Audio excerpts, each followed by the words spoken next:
we're in a time, where it's just so easy to see what everyone else is doing. I think never before in human history have you been able to see what every single other person is doing and what they would like to portray. And I think that really stills joy because you're constantly like comparing when your unique, experience of joy is not going to look anything like somebody else's.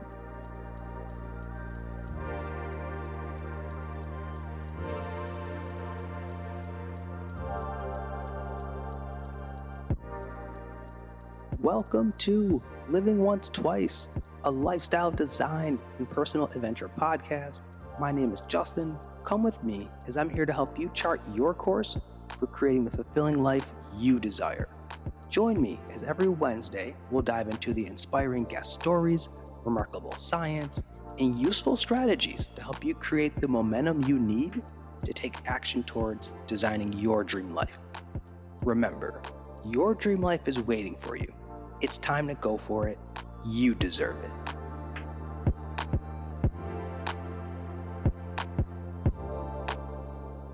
Greetings all, and welcome to Living Once Twice, the place where we rewrite our narratives, we reinvent ourselves, and we reimagine the possibilities for our lives.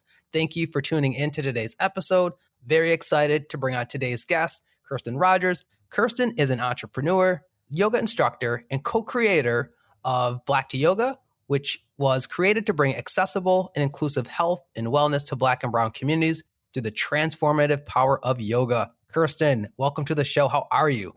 Thank you, Justin. I am excited and honored to be here. I feel amazing, and I'm really looking forward to this.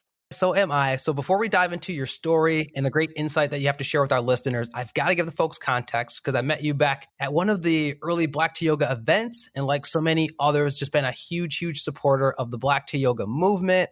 I love the mix of the in-person, online classes, what y'all do outdoors, and just all the people that you bring together in this wonderful community to share across this practice. And also got to shout out your Monday, 5:30 p.m. class. I'm a part of that crew where you're always dropping spoken word. And I'm like, I've got to have Kirsten on to share some of that energy and just some of the teachings and perspective that you lend to us as your students because you bring so much good hot fire. So once again, I'm just excited for our chat today. You're an OG supporter, Justin. We appreciate you. You were there since the beginning, so I always remember that. Yeah. Well, this is great for me because you have so much insight to share with us about simple secrets to us experiencing more joy in our lives. It's something that, especially during these times, many of us could feel is a void that's missing or we would like to get more of. And also how practices like yoga can help us to reconnect with joy and with purpose. And also how cocooning, seasons of cocooning, which we're going to dive into what that means, can also be beneficial in our lifestyle design. But before we get into that, would love to hear you take us back and share more about who you are, where you're from, and what was actually the turning point for you where you decided that you wanted to become a yoga instructor? So I tried to take it way, way back. I was born in 19. Well, I'm from LA area. So we moved around when I was younger, but I spent most of my time in Long Beach, California. That's where I'm rooted. I have an older sister, and I was raised by a single mother. If there was anything to define me, it was academics. I was really into education when I was younger, and I went to Stanford University and was so sure that I was going to be a doctor when I came out of Stanford. And it's interesting that I've gone a different direction. Went to this program to go to medical school and kind of fell into research. And that's what I'd been doing, for 10 years is like research related work. And it was interesting sometimes, but I found that it didn't light me up. I was going to work. I wasn't feeling really connected to it. I didn't really feel like I was making an impact. I didn't enjoy it, and I don't think you necessarily need to enjoy work all the time, but I rarely enjoyed it. And I found that, I was in a lot of different roles as a millennial. I would change jobs every 2 years and work in various academic institutions. And I worked at a place where it was just such a toxic work environment. And then I moved to a place where it was just like so peaceful, so serene. Everyone really supported each other, but I still found I wasn't connected to the work. So I'm like, something is missing here. And I really didn't know what it was or how to get access to that, but I did feel loss is like the best way to describe it. And I didn't necessarily know that was what it was at the time. I can say that looking back now, that there was just a sense of not really feeling rooted to anything. And then I just started going to yoga classes right next door to the place that I was working at the time. And I was going every day, sometimes twice a day, kind of type A personality. I was like, oh, I got to get this in. And it was more fitness focused. I just really wanted to get in shape. I wanted to look good. And that was one of the main reasons I was going. But over time, I just kind of noticed subtle shifts. It wasn't something that happened overnight, but just subtle shifts in the way that I was thinking, in the way that I was kind of aware of myself, aware of my body, aware of my space in the world. And then one of my colleagues took me to her yoga class, and she said, "Oh, I have to take you to my teacher." And I was like, "Wow, you have a teacher?" I was just going to, whoever was teaching that day. I was like, "You have a teacher?" And she's like, "Yeah, that's my teacher." And I went with her, and it was an experience. This teacher sang, she told jokes, she chanted. It was just like an event. It was a production. I was like, "Oh, this is cool." This was kind of what I saw myself being in that role in a way that I never had before. And that kind of catalyzed the journey. After that, I took a yoga teacher training. I was the only Black person, a cohort of 40. And I was like, "Oh, something's missing here." And that kind of steered me in the direction of bringing yoga specifically to Black people, because I knew how much it impacted me. And I had not had access to, breathwork practices, kind of noticing my thoughts. I hadn't had access to that, or that wasn't really ever talked about culturally in my family, even in school. So I was like, okay, this is what I'm going to do. And that's kind of how it unfolded. It was just small steps. And that was over a period of like 3 years that transition was happening. Kirsten, that's such a powerful share. And I appreciate you walking us through your journey there, because some of the things that really stand out to me is, first of that, listening to your inner self. You knew something was off, something wasn't right in terms of maybe the work experiences and the environment you were having, and you didn't settle. Many of us could suppress that noise and that feeling. We could turn down that frequency and almost think to ourselves like, okay, this is just the normal way. I've got a job, I've got the stability. I just need to keep pushing through. But you didn't. And as you leaned into the curiosity and kind of left yourself open to leverage the yoga, as you originally said, it was just to work out for the health and fitness aspect of it. You even listened to that even more as you got exposed to, oh, wow, there's a whole teaching side of it. And as one thing kind of led to the other, you just kind of trusted your intuition and you just led yourself in it. And I think that's so important for people to understand and realize, because I think many of us go through that experience right now. And I think that's one of the founding things of this podcast is there's something going on inside. There's a yearning, there's a calling, there's a tug at your heart. You might not be able to put your finger on what it is, but it is so vital to lean into it and step into it. And it's incredible where it can take you. And then your journey is proof of that. Absolutely. And it's, I'll add to that, it's also very uncomfortable. Like that, that entire process of like stepping into the unknown, it wasn't like, oh, I get to do this thing. There was a lot of discomfort about, expectations that I had for myself and what that would mean, and expectations that other people, that I thought they had for me, and just kind of allowing yourself to be aware of those, accept those, like, this is, what I'm feeling, this is what I'm thinking, and then continue to press on. So, okay. If you don't mind, can we go there for a second? Because you talked about that piece. I guess what were some of the narratives or things that were going on as you were going through this uncomfortable phase? Were you thinking you were doing the wrong thing? Because you talked about how you almost had things planned out, mapped out in a way, and then you're going kind of a totally different path of pursuing yoga. So was there either some doubt that was creeping in, or narratives such as that, like, what am I doing? Is this crazy what I'm thinking or leaning into?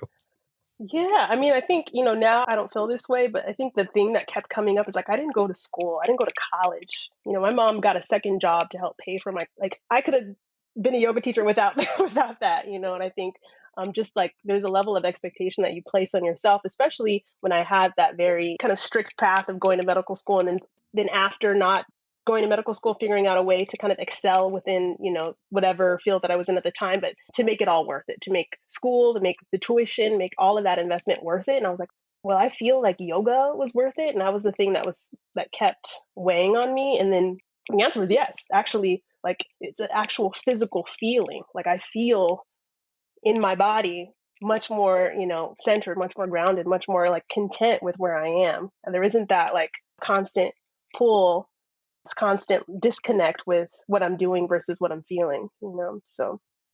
No, that is very big. That feeling piece. I mean, I know we'll talk about like intuition and stuff like that, but that is so important, because sometimes your logical brain is like, this cannot be. Like you said, you didn't go to school for this.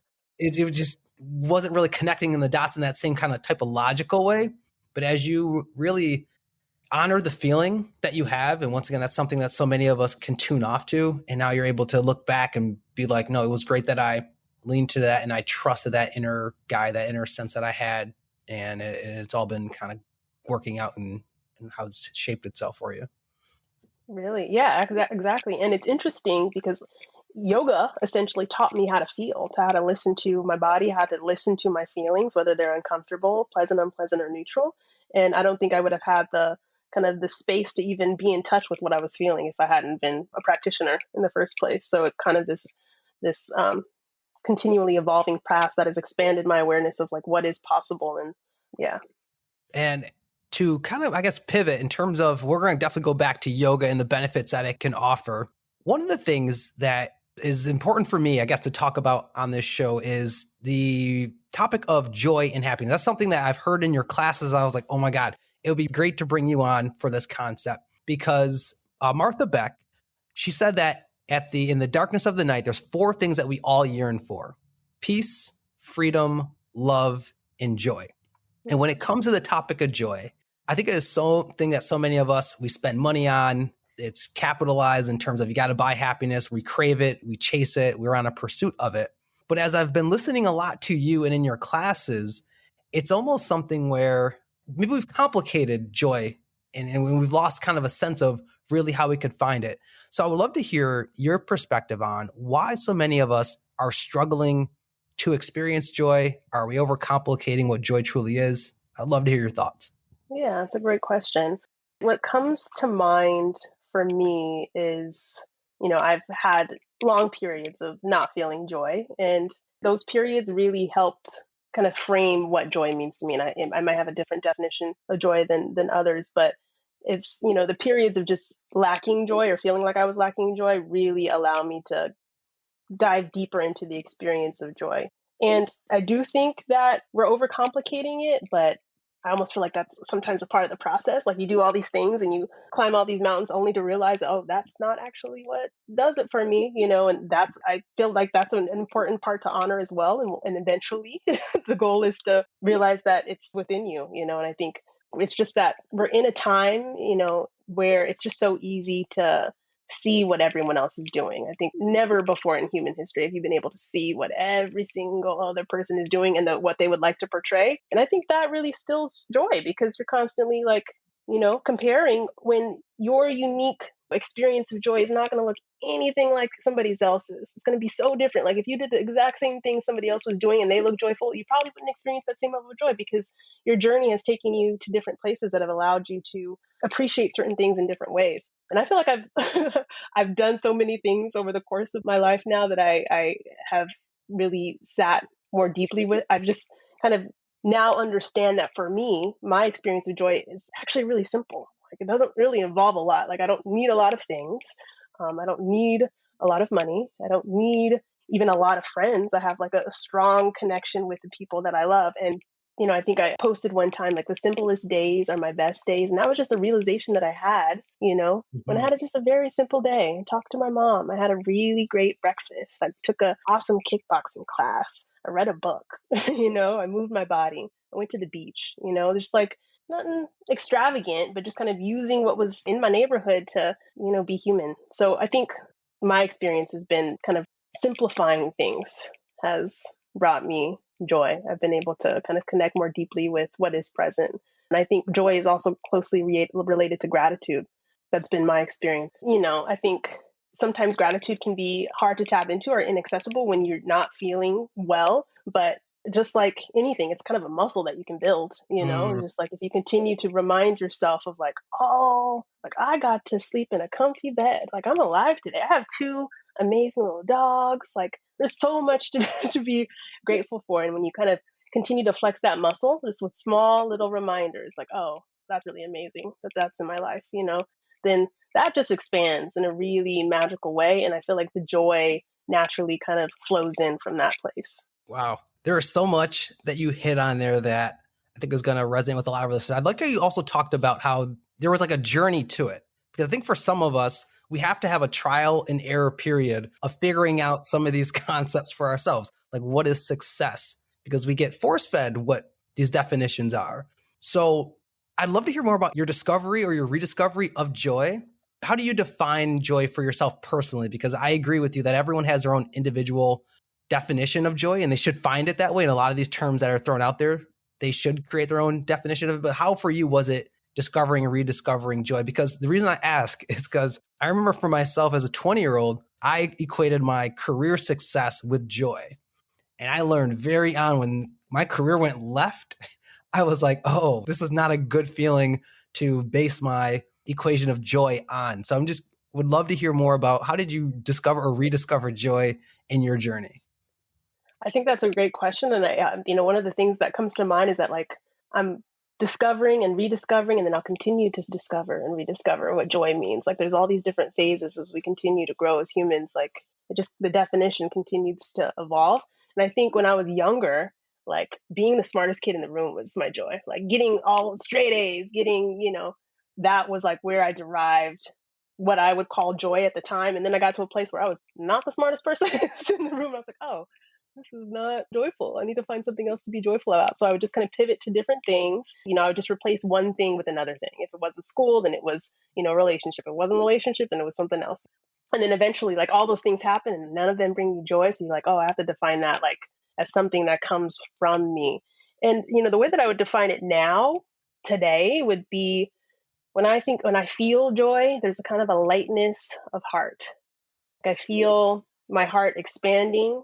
And I also feel a sense of connection that with other people, with other beings, it's really hard to describe. It's a feeling, and it just feels like as I move through the world, as I move through the day, there is a constant feeling of gratitude for all that I interact with. And I think just carrying that lightness of heart, that gratitude just feels a lot lighter, in my body and my spirit. So yeah, that's how I would define joy. No, this is great. And hearing you talk about this reminds me once again of how simple we can make this for ourselves, but we often don't. And another aspect of it too is just everyday life where we get triggered, life knocks us off center, where you could probably try to implement some of these different, practices to ground yourself in joy. But once again, life is going to happen or negative self-talk, limiting beliefs are going to pop in. So I would love to hear you share, like, how do you cope with the negative emotion that might come or the limiting beliefs that might knock you off of center of joy and even gratitude? How do you come back to that, or in those moments recultivate that emotion of positivity and of lightness? I think one of the most important practices that help kind of facilitate that is a meditation practice, because when you're having negative self-talk, that can go on forever and you can continue to ruminate until you notice that this is what's happening. And the meditation practice allows you to become aware, a witness of your thoughts.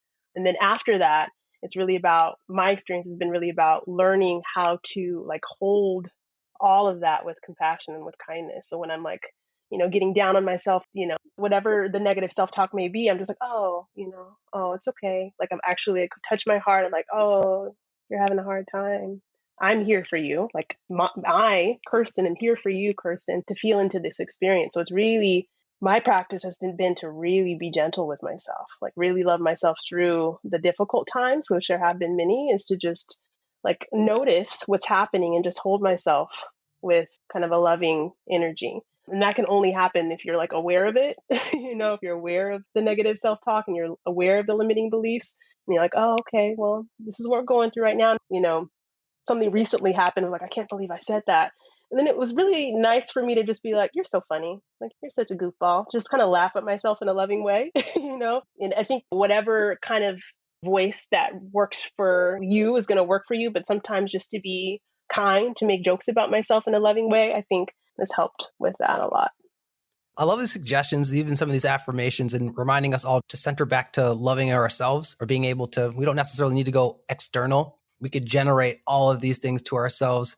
Recently had Dr. Nima come on, and also Ariana Lavela talk about just self-love, inner child work, all those kind of things that kind of show compassion to ourselves. So hearing you share that just reminds me of some of the same sentiments that they shared. And one of the things you hit on earlier that brings you joy is you mentioned friends and community. So I would love to hear you share too, like what has been the role of community in you discovering joy or experiencing joy in your journey?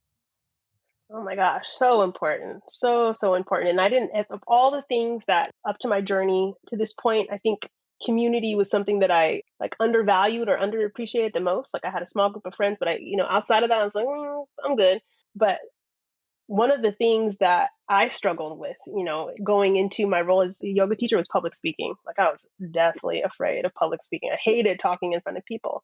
And then I taught my first yoga class, and so many people were so kind to me after that. I was like clearly nervous. I was shaking, but like I felt so supported. And there was like, this is the first yoga class, and it was a Black to yoga class. And it just felt like, for no reason except that I'm me and I'm, getting in front of people doing this offering, there was this community support that I've never felt so strongly. And it's like when you're most afraid, that's when you can use it the most, kind of. And it was received, and I was like, oh, this is where it's at. And I feel like my role has been to continue to just help cycle that. I'm receiving all the time from community, and I just want to give back, and then I receive and I give back, and it's just this positive feedback loop.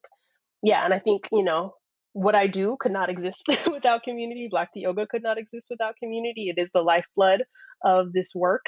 And it's not just, the teachers teaching, it's like the community amongst each other. People meet each other, people just being in the same physical space or in the same Zoom room. Like that allows you to feel connection to, like, you're not doing this alone. And also to see other Black yogis, like, oh, there are other Black people that do this. It's nice, So it's so important, so important. Oh, Kirsten, hearing you talk about this whole aspect too of bringing people together, how it brings you joy and you're able to leverage that support and that inspiration, but then also you being able to see it. What is that like being on the other end? Because I only see it from the perspective of being a student, but for you being an instructor and being one of the co-creators of this, what is it like for you knowing that you have helped cultivate this community that does bring so many people joy, that they do look forward to coming to your classes, being in community with you, especially during these times where some of us can't be in person and meet in the same way that we used to? Yeah, it's extremely fulfilling, I think, and I think when I was thinking about going back to when I was working in these roles where I didn't feel the connection to the work, it's like, this is why I do this. This is the reason, to know that this is serving a mission, something, far greater than myself. Like this can be a self-sustaining thing that, helps people grow. And I feel like I've gotten to witness people telling me stories or people sharing their insights or asking certain questions. I'm like, wow, like in such a short amount of time, this practice, or this community has helped you, and I think there's nothing better than that. As a teacher, as a co-creator, as just like a community member, as a witness, it's truly the best things that I've gotten to see. Much appreciation, dude. I know so many others feel the same way. With respect to something you said, though, about you finding your why, you finding a reason, something bigger than yourself, I want to talk about another concept, because I think that one of the things that could impact folks' joy is because they don't feel a sense of meaning or connection, like you said earlier, or finding something that really resonates with being larger than themselves, having a why and their purpose in life. And I've heard you share about one of my favorite concepts, the Inky Guy concept. So I would love to hear you just explain to folks what that concept is and how it could be a great starting point for people out there who are maybe struggling with discovering their why, discovering purpose and passion. Yeah, I think I'm most familiar with like the Western interpretation of Ikigai. I think I've heard that, in Japan, it's actually kind of defined differently. And I think I kind of balance the two definitions out. The way that it's traditionally defined in our, Western culture is that we have something that you love, there's something that the world needs, there's something that you can be paid for, and there's something that you're good at. And all of those combine to kind of to represent Ikigai. And, you have a passion, you have a mission, you have a vocation, you have a profession. And when you find all of these things and you're able to merge them together, you have Ikigai. And honestly, I think some of that can be pretty daunting for people, like, oh, what's my passion? What's this? And I found that it's an evolution of leaning into your curiosity, of like allowing yourself to be slightly nudged in the direction of where your heart wants to go. And that's not something that's going to happen like overnight. And that's, take some self-inquiry. It's going to take some risks. It's going to take being uncomfortable. It's going to take kind of a lot of different things. And what I've also felt like I've explored more of the past year is that what you love and what the world needs and doesn't necessarily have to be what you're paid for, and sometimes when those two combine, it can take away from the passion side. So it's kind of dependent on where you are in your journey and what actually lights you up. Yeah, so that's what I would say about that.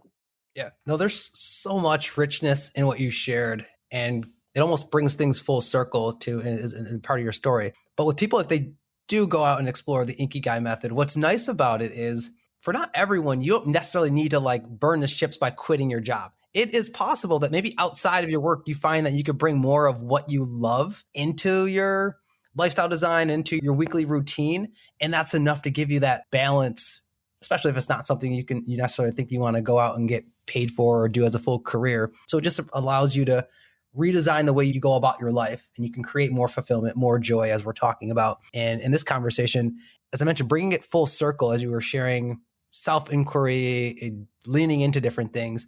When it comes to practices like yoga and meditation, do you feel that those could be helpful in folks trying to reconnect with meaning and purpose?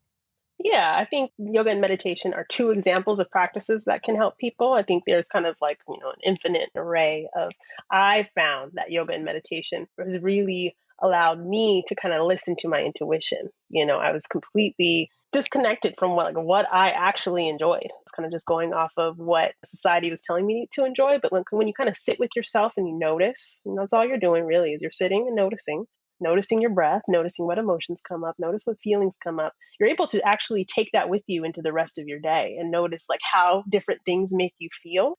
And that's so informative. That's so informative when it comes into like the direction that might actually be in alignment for you. You're able to like notice, oh, this work environment actually like causes my heart to beat really fast every time I walk in. There's your body's telling you something, And I think oftentimes we override a lot of that. And oftentimes it's not easy necessarily to kind of change based on what your body is saying. But I think over time, that message from your body gets louder and louder and louder and louder until you can't ignore it. And by then, there's health conditions that arise. And I think yoga and meditation really allow you to tune in to more subtle energies that we wouldn't necessarily be able to notice otherwise. Let's talk about that part more, because hearing you share the importance of listening to the intuition as that voice is amplifying itself within you. And what also stands out to me is you talking about how important it is for us to sit with ourselves and practice. I agree with you, like meditation, yoga, really force us into that, sitting with ourselves and kind of unplugging from the outside inputs of the TV and the phone.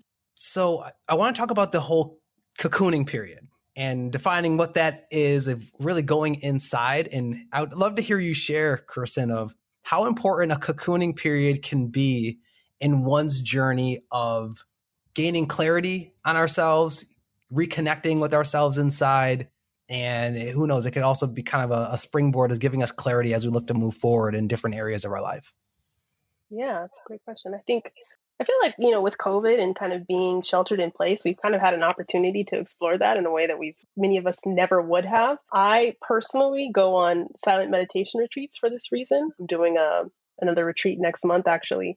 And what I've noticed from just taking time to unplug, it becomes really clear. My experience has been, it becomes really clear, like what actually isn't important. And I think just that awareness alone, like actually this thing that I believe is so important to me, actually, like when I'm removed from it for an extended period of time, like I realize it's not that important, whether that be a relationship, whether that be a job, whether that be an activity, whether that be something that we've chosen to distract ourselves from or addict ourselves to. It becomes really clear, like what is actually not serving us. Like when you're in that kind of hamster wheel going through the day to day, it's like really easy to not realize that you're going through the motions in life. And you can do that indefinitely. You can go through the motions for an entire life, but just going through a period where you're just allowing yourself to be removed from all that, it becomes really clear like what matters to you. And I think that's really important to do regularly, because what matters changes, and what mattered at one point is not necessarily going to matter at another point. And we are evolutionary beings, and we're going to continue to evolve. And it's important to listen to the messages we're getting, and the quiet helps us do that. Oh, Kirsten, you were dropping some gems on this whole aspect of going inward, of taking periods of time to cocoon. Now, it could be a struggle for those of us who are, whether we're extroverts and we gain our energy from outside. I know that's me. But knowing in like the last 6 months or so, I've been trying my best to take advantage of a cocooning period. I would agree with you on the benefits of it. Now, I don't know if I'm ready for a silent meditation, that is pretty next level. So are there some simple things that you would recommend for folks who may be at the earlier end of the spectrum of, okay, maybe yoga and meditation, they're slowly starting to dabble into, they're not ready for a full silent retreat. Are there any other simple things that we could all do to just slow down and reconnect with our inner self? Yeah, I mean, I think a huge part of that is unplugging, like just not being on a screen and it doesn't have to be for an extended period of time. It can be just, for this hour during the day, like there are no screens. And I think that kind of sets in motion, like how, number one, attached we are to our screens, but also the practice of giving yourself the space. Like, you get to choose how you use your time, and you get to choose who has access to you. When we're constantly kind of plugged in, it kind of just seems like you're at the whim of whatever the need is at the moment. And if we unplug for just a little bit of time, that puts all of that in perspective. I think another helpful way that I found to kind of slow down is to journal, just to take some time to reflect, like get the thoughts that are in my head on paper. That just feels very meditative for me, and it feels like a release, and it also feels like something that's good for me. When I do something that's good for me, it just kind of sets the tone for the rest of the day. So I think, meditation, of course, is important. And one thing that I'll say about meditation is it doesn't have to be an hour a day, or even 30 minutes a day, or even 20 minutes a day, or even 10 minutes a day, or even 5 minutes a day. It's just a small chunk of time that is actually accessible. Something that, like, you have 3 minutes. Like, can you sit for 3 minutes and notice your breath? And if you can't, that means you probably need to do a little longer, because if you haven't got 3 minutes, Right. then you need to get those 3 minutes. But I think, yes, a small practice that isn't like intimidating is really helpful. I appreciate you sharing some of these really simple, and I'm going to reiterate, free things that folks can do today, right now, comfort of your seat. You could journal, you can meditate for a few minutes, you could just unplug from social media or do a fast from it or something of that nature. Simple and easy ways to just slow down, to reconnect with yourself, to gain more inner clarity. And you probably also find too, it creates some joy as you find out, once again, these are simple things that you could do that will kind of put a pause on all the outside inputs coming in and allow you to really center yourself and clarify what do you really want to bring or what direction that you do want to go with your life. So I appreciate you sharing those, Kirsten. So for our next portion of our chat, these are our each one teach one rapid fire questions. So Kirsten, I have 5 questions for you, and pretty much you just share what comes to mind and we'll go from there. You ready? I'm ready. All right, let's do it. So the first one is, what is one book or resource that you recommend to everyone? I have a lot of them. I have a huge stack of books right here that I'm looking at. I think one of the books that I keep coming back to, I can read it every year and learn something new, is The 4 Agreements. And they're just 4 simple agreements. I feel like they really guide my spiritual practice, my spiritual journey a lot. They really inform how I relate to others, how I relate to myself. Let me see if I remember the 4 agreements off the top of my head. Don't take anything personally. Be impeccable with your word. Don't make assumptions, and always do your best. And within that, Don Miguel Ruiz goes into what each of those mean. Yeah, I just feel like those are principles for living. Great answer. That's one that has been shared a couple times on the show, so I know that one's really resonant with people. And it's quick. It's quick to read. It's if you listen to the audio online. So that is great. And just to make you different than anyone else, is there another book that you would add on top of that for folks who've already heard about the 4 agreements? Yeah, I think one of the books that sticks out to me right now it's called A Path with Heart by Jack Kornfield, who's a meditation teacher, brought meditation practices from the East to the West. And it's kind of a story of his journey, but also just how to connect to your heart through meditation, like how to connect to the experience of being human, how to ride those waves of emotion with equanimity, how to be kind, to love more deeply, to love yourself more deeply. It's just a really well-written, inspirational, impactful book on the spiritual journey and the path towards discovering and rediscovering your heart. Thank you for sharing that one. That's a new one there. So you gave a lot of different strategies and resources and things that people could use. So very curious to learn more about what is a self-care or a spiritual ritual that you live by that has been really impactful in your lifestyle design. Meditation. I think that's the key. And there, are smaller habits like having a gratitude practice. I try to write down 3 things that I'm grateful for in the morning. The other thing that, I do really regularly that just makes me feel good, I light a lot of incense. Like there's incense burning right now. I light incense before each class. And there's just something really, for me, having that ritual of just what I think of when I light incense, I'm setting an intention. I'm setting an intention for the class that I'm about to teach. I'm setting an intention for this interview that I'm about to do. I'm setting an intention. I have an ancestor altar. I'm setting an intention of how I want to connect with them. There's it kind of helps to really frame what I'm doing next with intention and a nice, beautiful scent that kind of reminds me to keep coming back to that. That is great. And hearing you talk about the aspect of setting an attention, I remember I was looking up the qualities of showing yourself self-love. And I know being intentional is one of those things, not just operating on autopilot or just kind of falling victim to the waving thoughts and fluctuations of emotion. So that is great that you ground yourself as you enter and transition into different things that you're doing in your day to day. That's awesome. So if you could make one law or policy that we would all have to abide by, what would it be? I would keep it simple. It would be to be kind. And that kindness would really start with being kind to yourself, kind to myself. That looks like really speaking loving, compassionate, funny, words to yourself. And I think from that place, and only from that place of being kind to ourselves, that we can really be kind to other people. Well said right there on that aspect. Now, I want to hear about the next question is this. What's one limiting belief that you once held about yourself that you know is no longer true? I think for a long time, I felt like I didn't have much to say or share. And that goes into the fear of public speaking and just the idea that, my voice isn't a voice worth hearing. There are certain situations where I still feel like I tend to be really quiet, but I balance that out with I don't necessarily need to share just to share. When I have something to say, I'll say it. And I know now that I do have lots to say. And when I feel called and when I feel like something's on my heart, I will say it and it will be received however it's received. But yeah, there is power in sharing your voice. I didn't know that before, and I feel like I know that now. That is huge. And I think many of us, we can struggle sometimes with losing our voice for a lot of different reasons. Whether you're black or you're brown, it could be power dynamics. There's a lot of things that can impact us leaning into our authentic voice. And I also have heard someone share one of the 5 regrets of people at the end of their lives is not having the courage to express how they truly feel. So if you don't mind me asking, what is something that helped you to overcome that limiting belief? Was it an affirmation? What kind of work for someone else who might be out there struggling with that, finding their voice or feeling that they have something of value to share? What would you lend to them to help them in that journey? Yeah, I think my journey into becoming a yoga teacher was a huge part of that. When I first started teaching, I was like, I don't know how I'm going to get in front of people and start talking and telling them how to move their bodies.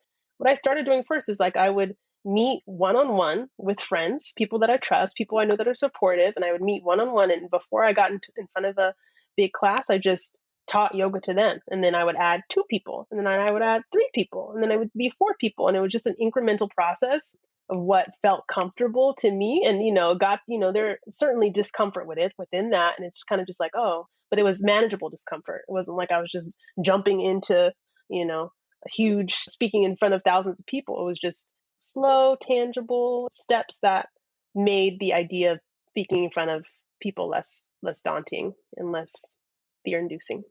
Great. No, thank you for sharing that. And it does speaks to something you said earlier, we could build up these muscles. So you could build that up. You don't have to swing for the fences right away. And so that is great that you also did a thing of leveraging your community in that journey. So I appreciate that.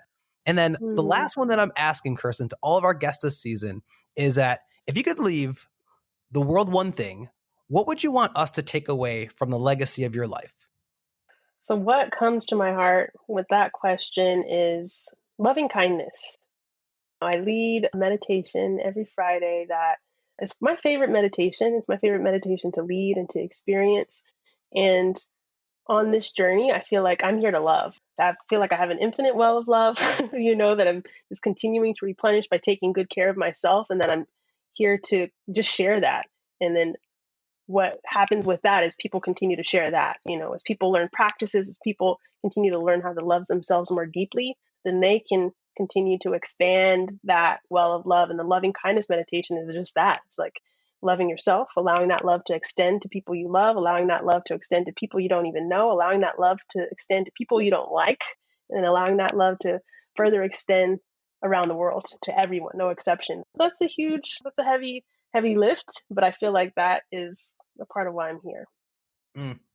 That's one heck of a legacy to leave in that loving voice. And hearing you talk about too, how you spread it to those you like and you love, to those you don't. Yeah, I like how it's unconditional across the board. So, and you talked about that as a meditation. So I think it would be great for you to share just what is next for you and where can people tune in to find you and learn more?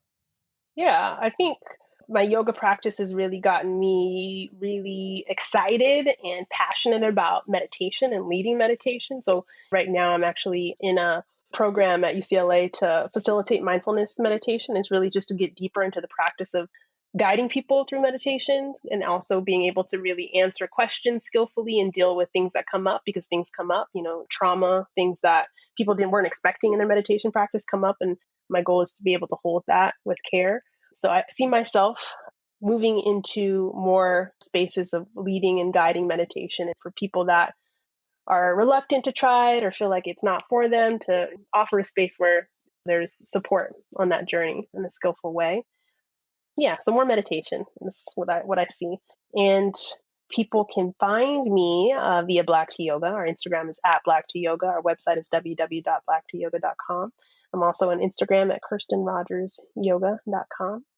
Great. No, I appreciate you sharing. And just wanting to go back to speaking about Black to Yoga, because I know there could be some listeners out there who are wondering, well, I'm not Black. So is that a space for me if I want to join that community or take part in any of the yoga classes? So anything you would like to share for folks if that's on their mind of like, well, can I join? Can I be a part of it? But if I'm not Black.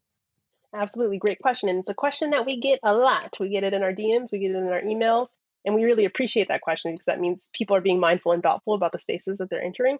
And what we continue to come back to is, yoga means union, to yoke. And we're uniting our mind with our body and our spirit. And as we really reflect on the definition of that, like, it just doesn't feel right for it to be an exclusive space. Everyone is welcome. And I think that is very important to us, that everyone feels welcome.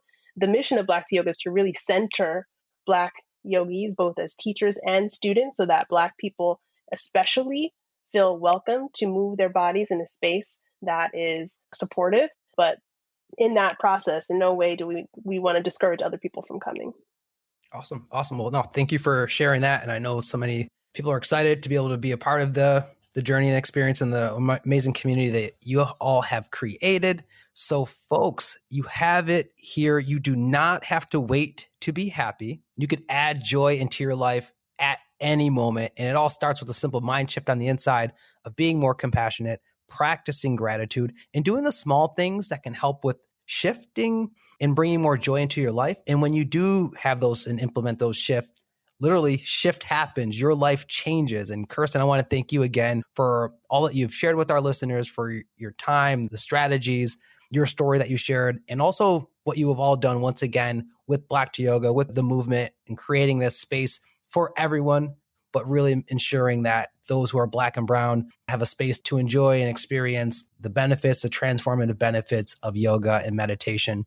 And once again, I just feel so grateful to be a part of this special community that y'all have created. And thank you for your time today.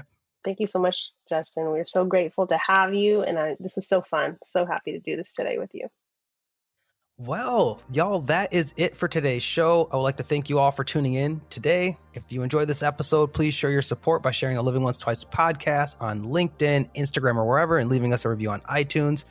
Reaching out to you all through the time and the space that separates us to say, remember, your dream life is waiting for you. It's time to go for it. You deserve it. Catch you later on Living Once Twice.